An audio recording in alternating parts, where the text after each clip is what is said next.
الملك فهد بحملة جديدة تطال حفله بلبنان بعد مطالبات بإلغائه، واللي بيجمعه بهيفا وهبة ونادر الأتات بنهاية السنة الميلادية. ولمعرفة هل سيتم إلغاء هذا الحفل تواصلنا مع متعهده علي الأثات، فكان هذا رد حصريا لمع النجوم.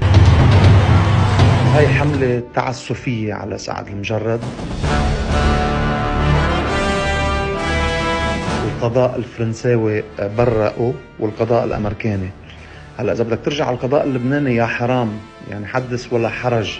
خلينا نلتهي بالدولار اللي عم يطلع كل يوم، خلينا نلتهي بالقضاء اللي ما عرف مين فجر المرفأ ومين قتل رفيق الحريري ومين عمل الجرائم الكبرى على مر السنين. وهيدي الحفلة بالطعمة 2000 عائلة يا جماعة الخير، 2000 عائلة بتستفيد من هاي، من كوافير نسائي ورجالي ومن تياب ومن شوفرية التاكسي